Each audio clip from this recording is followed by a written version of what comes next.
नमस्कार, म नवराज कुँवर। हामी चितवनको चुनावी माहौल निहाल्दै रिपोर्टिङका लागि यस क्षेत्रमा आएका छौँ र ठ्याक्कै यो क्षेत्र चाहिँ चितवन निर्वाचन क्षेत्र नम्बर 2 जहाँ दुईजना प्रतिस्पर्धीहरू चाहिँ बढी चर्चामा छन् यहाँको चुनावलाई लिएर। एकजना रवि लामिछाने जो राष्ट्रिय स्वतन्त्र पार्टीका सभापति हुन्, अर्की मीना खरेल जो सामाजिक पृष्ठभूमिबाट र यही भूगोलमा रहेर काम गरिरहेको एकजना पात्र। उहाँ अहिले नेपाली काङ्ग्रेसबाट उम्मेदवारी दिएपछि उहाँले यो क्षेत्रमा चाहिँ चर्चा बढेको छ। पहिलाको भन्दा अलि स्ट्रङ उम्मेदवार, अझ भनौँ पहिलाको भन्दा धेरै स्ट्रङ उम्मेदवार चाहिँ काङ्ग्रेसले अगाडि सार्यो भन्ने चर्चा काठमाडौँमा मात्रै होइन चितवन पनि भइरहेको रहेछ। र यही सन्दर्भमा हामी कुराकानी गर्नका लागि आज जगन्नाथ पौडेल, जसलाई तपाईँहरूले चिन्नु पनि भएको होला, अघिल्लो निर्वाचन क्षेत्रमा अघिल्लो निर्वाचन स्थानीय तह निर्वाचनमा उहाँ एकदम चर्चित हुनुहुन्थ्यो। त्यति बेलाका नेपाली काङ्ग्रेसका उम्मेदवार विरुद्ध बागी उम्मेदवार दिनुभएको थियो उहाँले गठबन्धनको विरोध गर्दै। यो गठबन्धन कल्चर चाहिँ हुनै हुँदैन, चुनावको अगाडि गठबन्धन मानिँदैन भनेर उहाँले विद्रोह गर्नुभएको थियो। र उहाँसँग आज हामी उहाँको घरमै आइपुगेका छौँ कुराकानी गर्नको लागि। खास गरी चितवन क्षेत्र नम्बर 1, 2 र 3 को समग्र विश्लेषण हामी उहाँबाट सुन्नेछौँ। अब पार्टीगत आबद्धताका कुरा गर्दा उहाँ लामो समय नेपाली काङ्ग्रेसमा रहेर राजनीति गर्नुभएको थियो। 2079बाट उहाँ काङ्ग्रेसबाट अलग्गिएर केही समय स्वतन्त्र रहनुभयो र अहिले रासोपाको केन्द्रीय सल्लाहकार परिषदमा उहाँ हुनुहुन्छ। र एक हिसाबले रासोपामा आबद्धता भए पनि उहाँसँग चाहिँ हामी चितवनको 1, 2, 3 किनभने उहाँ भूगोलमा पनि डुलेर आइराख्नु भएको छ, यहाँको भूगोलबारे राम्रो वाकिफ हुनुहुन्छ, त्यो भएर हामी उहाँसँग समग्र चुनावी विश्लेषण सुन्नेछौँ। यहाँलाई स्वागत छ शिलापत्र। धेरै धेरै धन्यवाद भयो। आरामको सर, आरामको छ। चुनाव अब अघिल्लो चुनावको तुलनामा यसपालिको चुनावमा के फरक पाउनु भएको छ तपाईँले? अब चुनाव यो नियमित चुनाव होइन, यो विशेष परिस्थितिमा यो चुनाव हुन गइरहेछ। र त्यो विशेष परिस्थिति किन सिर्जना भयो, त्यो परिस्थितिको निमित्त को जिम्मेवार छ र यो चुनावले दिने परिणाम के हो, यसका बारेमा चाहिँ आम मान्छेमा जुन जिज्ञासा छ त्यसको कारणले यो एउटा विशेष चुनाव जस्तो भएको छ। र यो चुनावले चाहिँ राजनीतिमा एउटा नयाँ युगको प्रारम्भ गर्छ कि परिवर्तनको संवाहक बनेर यो निर्वाचन आउँछ कि भन्ने पनि धेरै मान्छेको आकलन छ। त्यस कारणले गर्दाखेरि चाहिँ अहिले यो चुनावलाई महत्त्वका साथ हेरिएको छ। फेरि यो चुनावमा चाहिँ के भएको छ भने नयाँ र पुरानाको बिचमा, अर्थात् हिजो सत्तामा बसिरहेका पार्टीहरू भर्सेस बाँकी रहेको अरू पार्टीहरूको बिचको प्रतिस्पर्धाका रूपमा पनि कतिपय अवस्थामा लिएको छ। जेसुकै भए पनि अहिले चाहिँ नै यो भदौ 23 र 24 गतेको दुर्घटनाले निर्वाचनमा देश होमिनुपर्ने परिस्थिति सिर्जना भयो। 23 र 24 गतेको दुर्घटनाले तत्कालीन सरकार विघटनमा पर्यो। सरकार चाहिँ नि बहुमतको भनिएको थियो, 2/3 नजिकको सरकार भनिएको थियो, त्यो सरकार भागाभागमा भयो, अपदस्थ भयो। एउटा विशेष परिस्थितिमा संविधानभन्दा बाहिर सुशीला कार्कीको नेतृत्वमा सरकार बन्यो र त्यो सरकारले पाएको खास म्यान्डेट चाहिँ निर्वाचन भएको हुनाले यो निर्वाचन त्यो सन्दर्भमा र त्यो परिस्थितिको उपज भएको हुनाले त्यो अलि महत्त्वपूर्ण छ। अब हामी यहाँको चुनावी माहौलको कुरा गरौँ। चितवन निर्वाचन क्षेत्रबाट 1बाटै जाउँ। तपाईँको आफ्नो घर भएको क्षेत्र त 2 नम्बर पर्यो होइन। चितवन निर्वाचन क्षेत्र नम्बर 1बाट जाउँ, जहाँ तपाईँ हालसालै त्यहाँको सुपरिवेक्षण गरेर अथवा त्यहाँको अवलोकन गरेर पनि आउनु भएको छ। माहौल के रहेछ? अब उम्मेदवारका हकमा अब उम्मेदवार सबै ठिकै हुन्।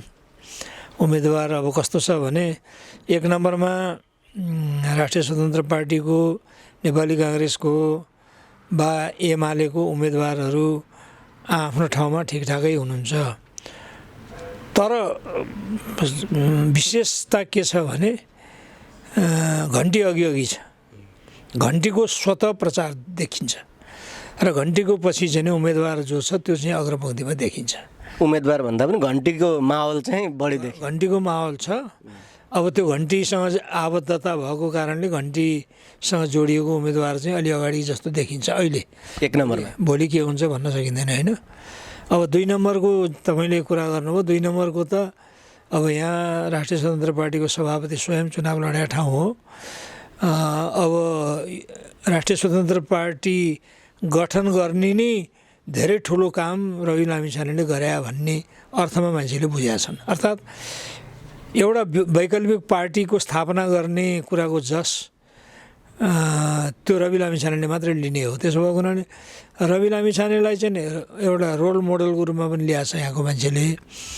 रवि लामिछानेको यहाँ एक प्रकारले एक छत्र यहाँको चुनावको वातावरण हो। हिजो चाहिँ नि तपाईँको 40-45 हजारको डिफ्रेन्समा जित्या हो। अब अहिले चाहिँ चुनाव जित्ने कुरामा त विमति गर्न सकिँदैन, दुविधा छैन। तर अब काङ्ग्रेसको उम्मेदवार वा एमालेको उम्मेदवार अरू उम्मेदवारहरू पनि पछि लागिरहेको छन्, हिँडिरहेको छन्। अब उनीहरू पनि आफ्नो ढङ्गले प्रचार प्रसारमा व्यस्त पनि छन्। अब ठिकठाकै छ। अब उम्मेदवारको कुरा गर्ने हो भने यो 2 नम्बर निर्वाचन क्षेत्र तपाईँकै पहिलाको पार्टी नेपाली काङ्ग्रेसबाट मीना खरेललाई पनि अलिकति राम्रै प्रतिस्पर्धा चुनौती दिन सक्ने उम्मेदवारको रूपमा अहिले ग्लोरिफाई गरिराखेको छ। तपाईँलाई चाहिँ के लाग्छ? होइन, चुनौती त भइहाल्छ। उम्मेदवारले अर्को उम्मेदवारलाई चुनौती नदिने भन्ने होइन, तर त्यसको वेटेज कति भन्ने हो। अब योभन्दा अगाडि काङ्ग्रेसले उठाएको उम्मेदवारभन्दा यी उम्मेदवार चाहिँ ऊभन्दा अलि पपुलर म पनि ठान्छु होइन। तर चुनौती चाहिँ रवि लामिछानेलाई उनलाई थ्रेट हुने खालको चुनौती होइन। हिजोको भन्दा मत बढी ल्याउने त्यो हिसाबले चाहिँ मीना खरेलको भूमिका रहन्छ। र मीना खरेलको समाजमा स्वीकार्यता, एउटा सामाजिक अभियन्ताका रूपमा उनको स्वीकार्यता छ।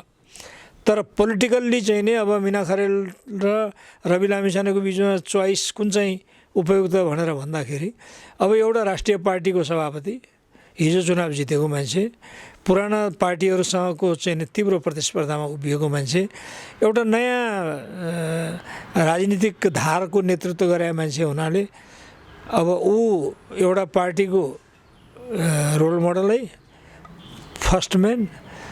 अब मीना खरेल चाहिँ नि अब 165 क्षेत्रमा चितवन क्षेत्र नम्बर 2बाट नेपाली काङ्ग्रेसको उम्मेदवार। अब ती महिलाका हिसाबले शालीन छन्, भद्र छन्, पढे लेखेकै पनि हुन्, सामाजिक अभियन्ता भएर उनले काम गरिराखेकी छन्। त्यो हदसम्म ठिकै छ। 2 नम्बरको माहौल सभापति रवि लामिछानेकै पक्षमा देख्नुहुन्छ तपाईँ? छ। 3 नम्बरमा के रहेछ? 3 नम्बर अहिले चर्चाको शिखरमा छ होइन। 3 नम्बर चर्चाको शिखर हुने मूल कारण चाहिँ रेणु दाहाल हो। रेणु दाहालसँग उहाँको पिताको प्रचण्डजीको नाम जोडिन्छ। प्रचण्डजीले पनि मेरो चितवन, मेरो क्षेत्र, मेरो घर भन्नुभएको छ। रेणु दाहालको भदौ 23-24 गतेभन्दा अगाडि चाहिँ रेणु दाहालको ठिकै थियो। 23-24 गते दुईवटा कुरामा अलिकति परिवर्तन भयो। पहिलो कुरा, अब गठबन्धन गरेर चुनावमा जाने सिद्धान्तलाई त्यागेर काङ्ग्रेसले आफ्नो उम्मेदवार, माओवादीले आफ्नो उम्मेदवार, एमाले आफ्नो उम्मेदवार दिने भएपछि काङ्ग्रेसको यहाँको जनाधार कति, माओवादीको जनाधार कति भन्ने कुरा र अनि सोभिता गौतमले पाउने मत के भनेर मान्छेले यसरी विश्लेषण गर्ने भए। त्यसरी विश्लेषण गर्दाखेरि चाहिँ यहाँ निश्चित रूपमा चाहिँ तपाईँको माओवादीको भन्दा काङ्ग्रेसको मत बढी छ होइन। तर अब यहाँको के छ भने काङ्ग्रेसका मान्छेहरूले चाहिँ सोभितालाई, घन्टीलाई मतदान गरेका छन्। यो मैले तपाईँलाई भन्नुपर्दा चाहिँ नै मलाई यो अलिकति अप्ठ्यारो पनि लागेको छ। तर मैले जति बेला काङ्ग्रेसले गठबन्धनको राजनीति गर्यो र काङ्ग्रेसले बाटो बिरायो भनेर मैले भने र सार्वजनिक रूपमा मैले आह्वान गरेँ कि अब त्यो बाटोबाट हामीहरू हिँड्ने होइन, तर विकल्पको रूपमा अहिले आइराखेको राष्ट्रिय स्वतन्त्र पार्टी र त्यो पार्टीको चाहिँ उम्मेदवारलाई सहयोग गर्नुपर्छ भनेपछि चाहिँ नै धेरै मान्छे, काङ्ग्रेसका मान्छेले चाहिँ राष्ट्रिय स्वतन्त्र पार्टीलाई मतदान गरे। त्यति बेला पनि गरे र चाहिँ नि पहिलो जुन निर्वाचनमा पनि गरे। त्यसले गर्दाखेरि के भएको छ भने असन्तुष्ट मान्छेहरू हिजोको सत्ता सञ्चालनको विधि प्रक्रिया शैलीबाट चाहिँ नि रुष्ट भएका मान्छेहरू कानुनको चाहिँ नि दुरुपयोग गरेर केही मान्छेलाई छुट दिने, केही मान्छेमाथि चाहिँ नि तगारो हालेर चाहिँ नि दुःख दिने, जेलमा पठाउने, प्रतिशोध लिने, यी अनेक कारणले गर्दाखेरि के भयो भने रवि लामिछानेका प्रति सहानुभूति बढ्यो। रवि लामिछानेको नाम जोडिएको छ राष्ट्रिय स्वतन्त्र पार्टीसँग। राष्ट्रिय स्वतन्त्र पार्टीसँग जोडिएर त्यो पार्टीको सचिवालय सदस्यको रूपमा रहेकी युवती भनौँ होइन, अब अर्ली 30s को होइन शोभिताजी त्यहाँ उम्मेदवार छन्। अब उनको बाणीमा सरस्वती छ, प्रभावशाली पनि छन्।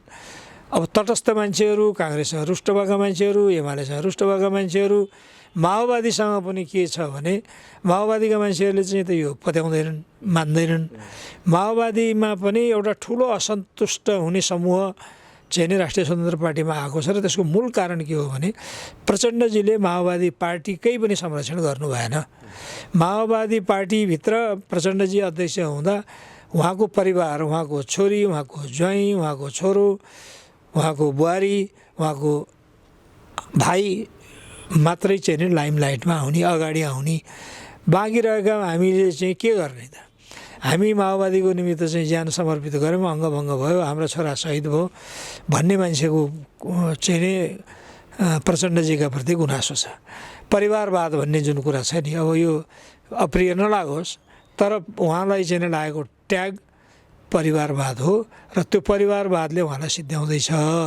र त्यो परिवारवादसँग जोडिएकी छन् रेणुले यहाँ जतिसुकै काम गरेको भने काम त गरेकी छन्, तर अब काम गरेका मूल कामहरू यहाँको के हो भन्दाखेरि चाहिँ यो सहरीकरण जुन अन्धाधुन्ध तरिकाले विस्तार भइराखेको छ त्यसमा कुनै नीति छैन।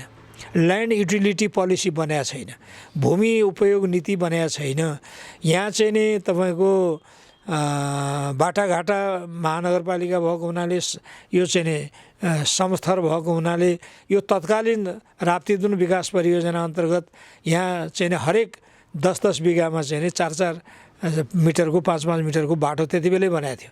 त्यो बाटो विस्तार भइराखेकै थियो। अब महानगर भएपछि बाटो विस्तार पनि भयो, पिच पनि भयो। अब महानगरपालिकासँग बजेट पनि थियो, त्यसो भएको हुनाले त्यो त स्वाभाविक हो। तर ठुला योजनाहरू के भएछन् त होइन?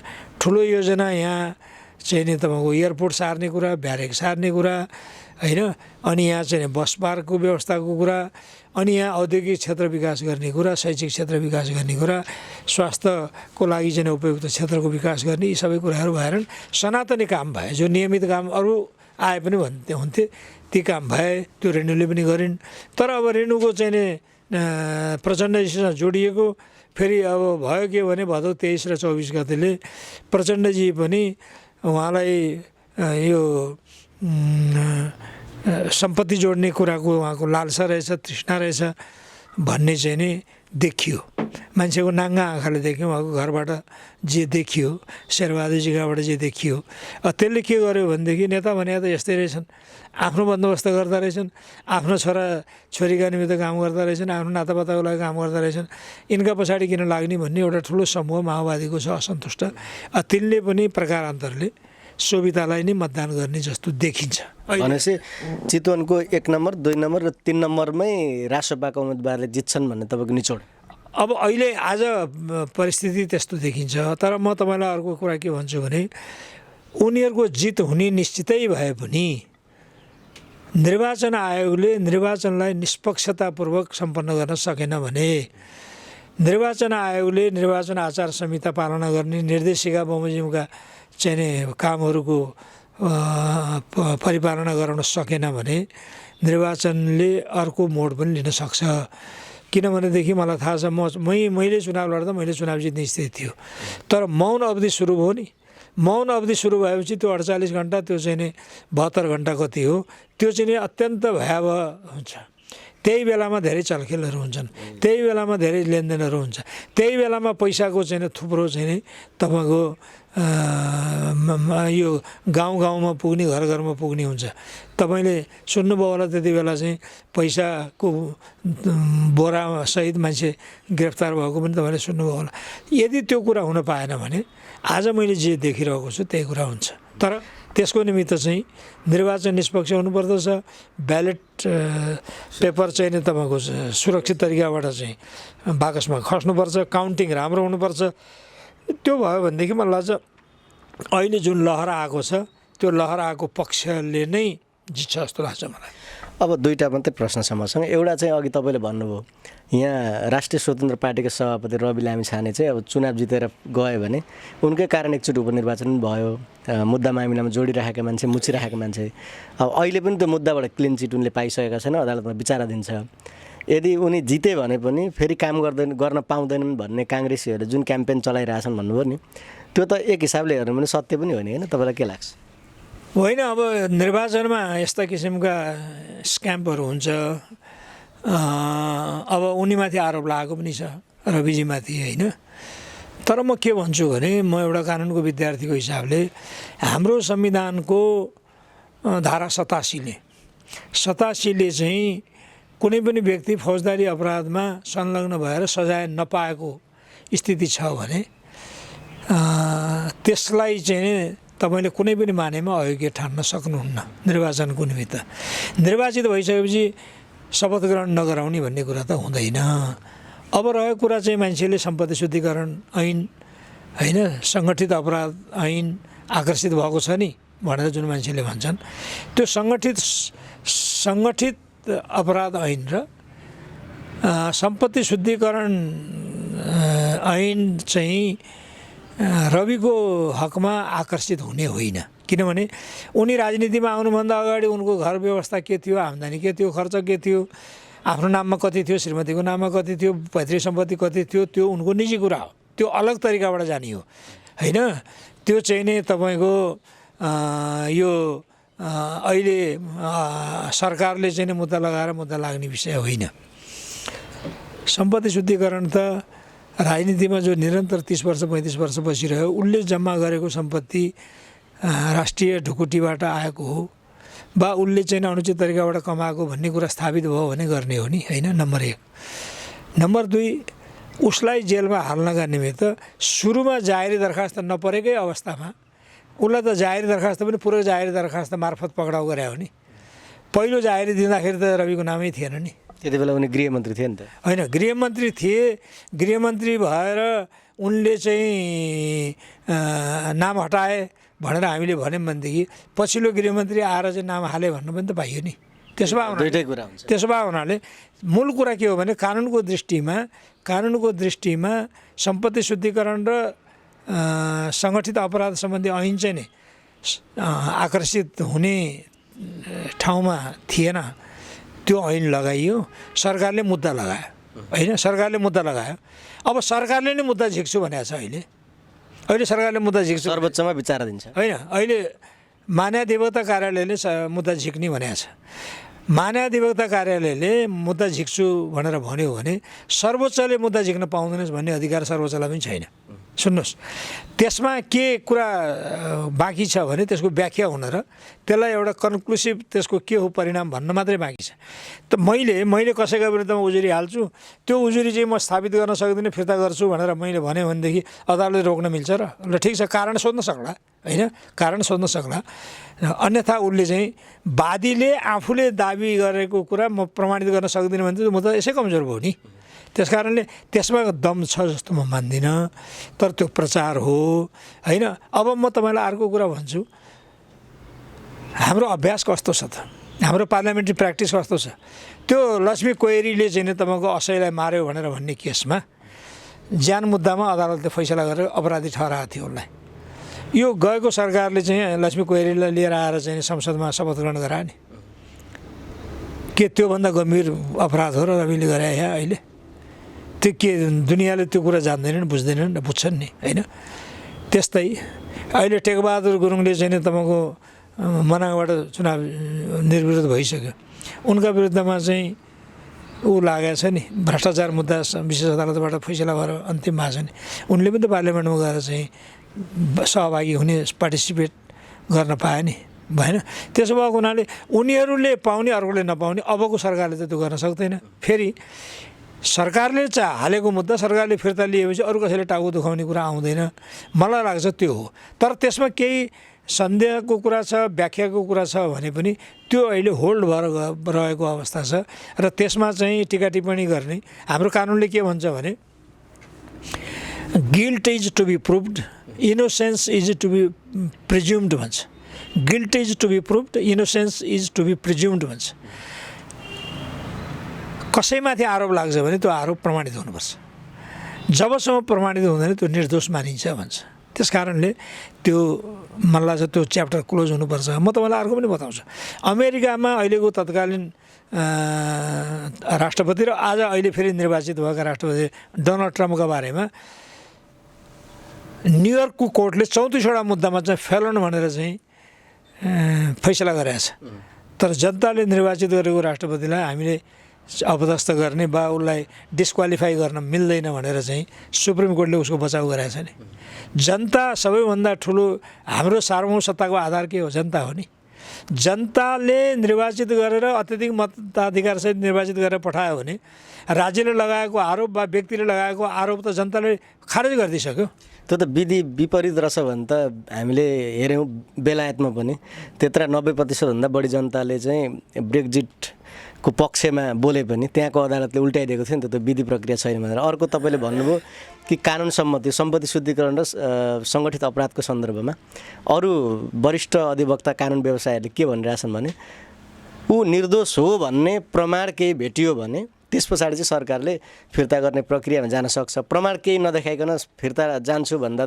त्यो पनि त फेरि उसको पक्षमा उसको फेभरमा गए जस्तो भयो नि भन्ने पनि तर्क गरिरहेछन् गर्छन् तर्क गर्छन् तपाईँले अरू कानुनी क्षेत्रमा ख्याति प्राप्त गरेका वकिलहरूलाई वरिष्ठ अधिवक्तालाई पनि सोध्न सक्नुहुन्छ यो के हो भने रवि लामिछानेका विरुद्धमा मूल मुद्दा चल्ने आधार भनेको चाहिँ संसदीय प्रतिवेदन हो संसदीय प्रतिवेदनमा सहकारीको उनी सञ्चालक भएको सदस्य भएको बा चाहिँ त्यो सहकारीबाट पैसा लिएर आएको व्यक्तिका रूपमा उनी होइनन् सहकारीबाट ल्याएको पैसा चाहिँ नि गोर्खा मिडियामा ग्यालेक्सी टिभीमा चाहिँ नि खर्च गरे त्यहाँको डाइरेक्टर भएको हुनाले भन्ने मात्रै हो होइन त्यो कसुरको चाहिँ नि ग्राभिटी कति त्यसको निमित्त उनले लाञ्छित हुनु पर्यो भने त्यसको मूल्य कति भन्दा 3 करोड 4 करोड यहाँ त देशमा त 3 खरब 4 खरब रुपियाँ र त्यो संसदीय प्रतिवेदनले नै 87-88 अरब रुपियाँ चाहिँ त हानि नोक्सानी पारेको भनेकै छ नि त भनेपछि रविले म मेरो भागमा परेको कुराको म जिम्मा लिन्छु भनेर भनिसकेपछि अब उनलाई सहकारी ऐन अन्तर्गत बा कम्पनी ऐन अन्तर्गत मुद्दा चलाउने पनि के हुन्छ भने ड्यू प्रोसेस हुन्छ कि मुद्दा तपाईँले चलाउनु पर्ने ठाउँमा चलाउनु भएन चलाउनु पर्ने बेलामा चलाउनु भएन भने त्यो मुद्दा खारेज हुन्छ यो मुद्दा पनि के भएको छ भने रविका बारेमा हिजो प्रधानमन्त्री हुने मान्छेले हिजोको चाहिँ तपाईँको आइजिपीले यो मान्छेले कसुर गरे होइन भनेर भनेकै हो नि हाम्रो प्रमाण ऐनले के भन्छ भने कुनै चिज एकपटक गरेको होइन भनेर भनिसकेपछि त्यही व्यक्तिले त्यही पदाधिकारीले पछि गएर फेरि गरेको हो भन्न मिल्दैन भन्छ त्यो पनि सिद्धान्त छ त्यसो भएको हुनाले यिनको बारेमा चाहिँ नै के छ भने धेरै कन्ट्रोभर्सी छ र यो समष्टिगत रूपमा हेर्दाखेरि चाहिँ यिनको पार्टी जसरी यो अग्रगतितिर उन्मुख थियो यिनको पार्टीले संसदभित्र रहेर ठुला पार्टी र तिनले गरेका काम कारबाहीलाई जसरी चुनौती दिइरहेको थियो त्यसको कारणले यो शक्तिलाई कहीँ न कहीँ हामीले चाहिँ नि यसलाई तहलाउनुपर्छ भन्ने मनोविज्ञानबाट प्रेरित भएर मुद्दा म्याद नागेपछि चाहिँ नि जाहेर दरखास्त दिएको छ पूरक जाहेर दरखास्त दिएको छ म्याद नागेपछि मुद्दा गरेको छ अघिल्लो सरकारले मुद्दा नलाग्नु पर्ने हो भनेको छ अघिल्लो तिनै प्रतिनिधिले चाहिँ नि तपाईँको सरकारको गृहमन्त्री बनाएको छ उप प्रधानमन्त्री बनाएको छ यो चाहिँ नि यो गन्जागोलको स्थिति छ अब अन्तिममा तपाईँ नेपाली काङ्ग्रेस तपाईँको पुरानो पार्टी तपाईँले काङ्ग्रेसमा व्यतिथि भयो यो गठबन्धन संस्कार भएन मनलाग्दी भयो केन्द्रबाट निर्णयहरू लादियो भनेर भन्दै गर्दा अहिले काङ्ग्रेस त्यही तपाईँकै विचारको प्रतिनिधित्व गर्ने अरू नेताहरूले जस्तो युवा भनौँ न देउवाको तुलनामा त युवा गगन थापाको नेतृत्वमा काङ्ग्रेस सुधारिएर आएको छ भनेर भनिँदैछ यसबारे चाहिँ तपाईँको धारणा के हो मेरो चाहिँ के धारणा छ भने उहाँहरूले जे गर्नुभएको छ त्यो ठिकै गरे जस्तो मान्छु म। विशेष अधिवेशन गर्न पाउने नै हो, विशेष अधिवेशनबाट नेतृत्वको छनौट गर्ने कुरा गरेकै हो। तर यो काम यदि गगनजीले चाहिँ 4 वर्ष 5 वर्ष अगाडि गरे भए काङ्ग्रेस पार्टीलाई राम्रो हुन्थ्यो। अब अहिले के छ भनेदेखि यो अलिक टाइम भएन भन्ने मलाई लाग्छ। मलाई लागेको चाहिँ अहिले चाहिँ नि यो गलत समयमा चाहिँ यो विशेष अधिवेशन डाकेको हुनाले, गलत समय भने पनि कस्तो भने एकातिर निर्वाचनको तिथिमिति घोषणा भयो, अर्कोतिर विशेष अधिवेशन मार्फत नयाँ नेतृत्व आउने र तेस्रो कुरा के भयो भने नयाँ नेतृत्वले पुरानो नेतृत्वलाई चाहिँ डिरिकग्नाइज गर्ने भन्छ नि, पुरानो नेतृत्वलाई चाहिँ विस्थापित गर्ने या उसलाई चाहिँ नि स्वीकार नगर्ने हैन। अनि उसलाई चाहिँ नि तपाईँको किनारामा लगाउने जस्तो कुराले के गर्छ भने काङ्ग्रेस पार्टीभित्र अन्तर्घात हुने, अल्टिमेटली त्यो अन्तर्घात भएर पनि फाइदा हुने त नयाँ पार्टीलाई हो। त्यो मानेमा यसलाई विश्लेषकहरूले आफ्नो ढङ्गले लिएलान्, त्यसलाई मैले विश्लेषकको जिम्मा लगाउँछु। तर चाहिँ नि शेरबहादुरजी भर्सेस गगनजी भएर काङ्ग्रेस पार्टी 21 गतेको चुनाव फेस गर्ने स्थिति भयो। गगनलाई चाहिँ नि शेरबहादुरजीले सफल हुन नदिने हैन, शेरबहादुरजीलाई चाहिँ नि हामीले किनारा लगायौँ, अब हामी गर्छौँ भनेर गगनजीले अगाडि बढ्ने र नन कम्प्रोमाइजिङ स्थिति हुने भयो भने काङ्ग्रेसलाई चाहिँ यसले ड्यामेज गर्छ कि भन्ने मलाई लाग्छ। भनेको देउवाकै नेतृत्वमा चुनावमा जानु पर्थ्यो होइन, देउबाको नेतृत्वमा जानुपर्ने होइन। गगनजीले चालेको कदम 4 वर्ष 5 वर्ष अगाडि गरेको भए काङ्ग्रेसलाई त्यति बेला चाहिँ त्यति ठुलो नोक्सान हुँदैन थियो होला, रिकभर गर्थ्यो होला। अहिले काङ्ग्रेसले लिएको निर्णयले चाहिँ राष्ट्रिय स्वतन्त्र पार्टीलाई फाइदा हुन्छ कि भन्ने लाग्छ मलाई। हस्, समय दिनुभयो यहाँलाई धन्यवाद। धेरै धेरै धन्यवाद बाबु नवराजी।